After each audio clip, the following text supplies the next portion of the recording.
Yet not I, but through Christ in me. In Galatians chapter 2, verse 20, I have been crucified with Christ, and I no longer live, but Christ lives in me.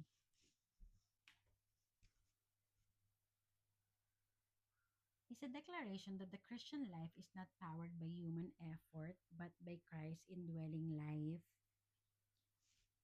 producing transformation, obedience, and endurance that we could not never achieve alone. Producing transformation, obedience, and endurance that we could never achieve alone. In Galatians chapter 2 verse 20, I have been crucified with Christ. It is no longer I who live, but Christ lives in me. Number 1, the new identity crucified with Christ. In Galatians chapter 2 verse 20 teaches that the believer's old self, dominated by sin, pride, and self-effort, has been spiritually crucified. Number 1, all self crucified. In Romans chapter 6 verse 6, Apostle Paul says our old man was crucified with him, meaning sin's authority is broken. Number 2, new creation in 2 Corinthians chapter 5 verse 17.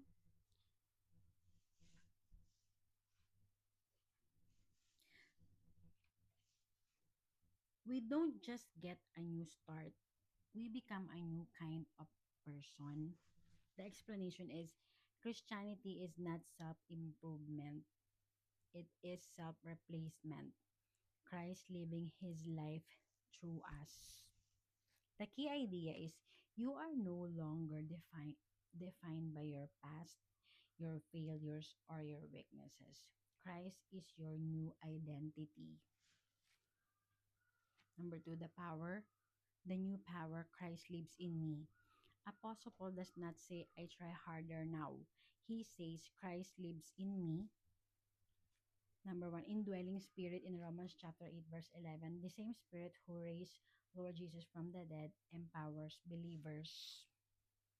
Number 2, strength not our own. In Philippians chapter 4 verse 13, I can do all things through Christ who strengthens me. The explanation is God never intended you to live the Christian life by willpower. He intended you to live it by spirit power. The key idea is what God commands, Christ supplies. Number 3, the new motivation. I live by faith in the Son of God. Apostle Paul Apostle Paul's life is now driven by faith. Apostle Paul's life is now driven by faith, not fear, guilt, or performance. Faith working through love in Galatians chapter 5 verse 6. For when we are union with Christ, For when we are union with Christ Jesus, neither circumcision nor the lack of it makes any difference at all. What matters is faith that works through love. We walk by faith, not by sight, trusting Christ's life in us. In Galatians chapter 5 verse 6, true faith expresses itself in love, not legalism. Faith working through love in Galatians chapter 5 verse 6. True faith expresses itself in love, not legalism. And walking by faith in 2 Corinthians chapter 5 verse 7. For our life is a matter of faith, not of sight. We walk by faith, not by sight, trusting Christ's life in us. The explanation is faith is not trying harder, it is trusting deeper. The key idea is faith is the pipeline through which Christ's life flows into ours. Faith is the pipeline through which Christ's life flows into ours. Number 4, the new purpose, who loved me and gave himself for me. Apostle Paul roots everything in the love of Christ. Number one, Christ's sacrificial love in Romans chapter 5, verse 8. Christ loved us while we were still sinners.